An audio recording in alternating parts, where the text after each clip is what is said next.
iPhone 6 and iPhone 6 Plus, both were revealed last night. The major improvement on this device, they're saying, is that it has the functionality to be a mobile wallet. Yeah, mobile wallet, big thing with NFC. I want to say eventually, nice tick box for Apple.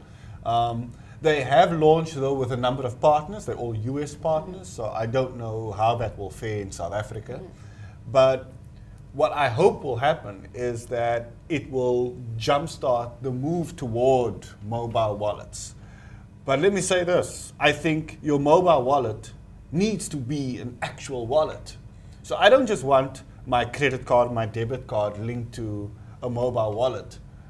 I want my ID and I want my driver's license. Right. I want, because you still need to carry a wallet then. So exactly, it totally negates the point if it's only for your financial cards. I think it's early days.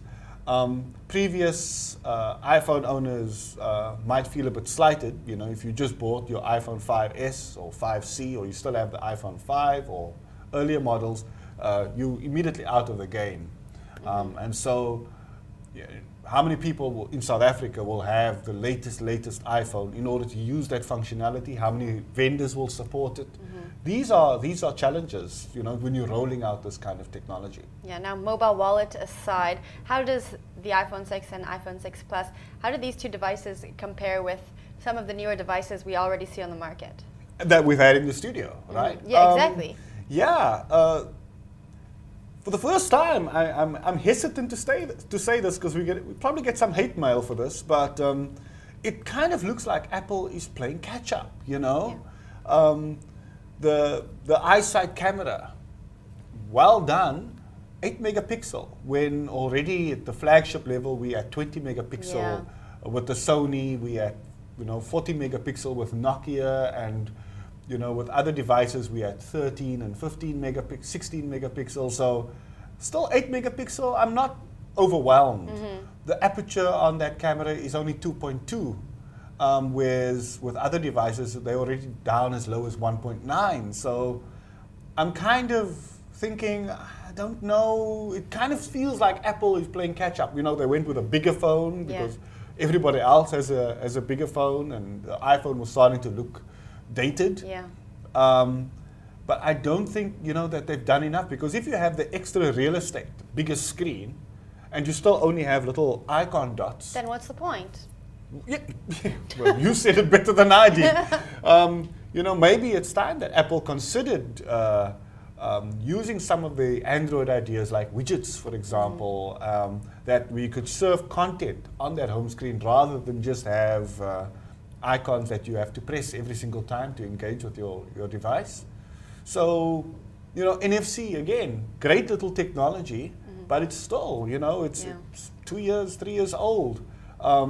And still I'm concerned that even though I'm spending, several thousand rand on the latest iPhone, you still won't be able to send me a picture from any other device. I'll still need to have iTunes. I'll still need to, be locked into that same kind of system. So it kind of feels for me that it's great, but not quite enough.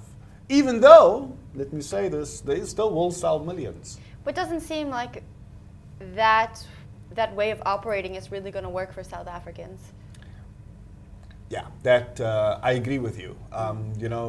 South Africans, we are kind of second-tier adopter of technology, but key for me is always value. Yeah.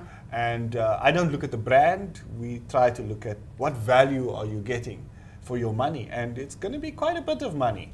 The iStore just announced late last night when the new iPhone was announced that South Africans will get a credit if they buy a discount. Right, if they trade in. But, it's almost as if you go and you trade your car in to buy a new car, then the new car price is really, really high. And I'll give you 1,000 rand. It's okay. And they give you a couple of rand for it. So anyway, I wait to see what will happen. All right. Now, the price point on these phones is quite high. I think it went from $649 to upward more than $900. Yeah. How is that going to That's without a contract. Right. Right. How is that going to translate here? Whoa, that is the million-dollar question, right?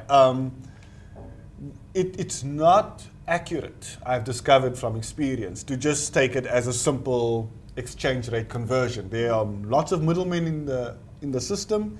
Everybody's going to take a cut in a commission. There are no doubt there are duties and taxes that need to be paid. So if you're really, really desperate to get this iPhone, then perhaps you should schedule yourself an American holiday, say in late September, and just go and buy one. All right. Now, on that note, when do you think it will arrive here on South Africa? Oh, it will be before Christmas. Will No, it be before it will be. Christmas? It will be before Christmas. I am very confident.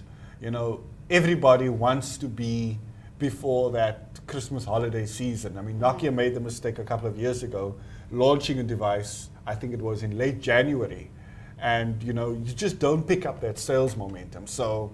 Yeah, it will have to be before Christmas to capture that market when people are anxious to go and spend bonuses and cash to buy something nice and new and shiny in the box, plastic box.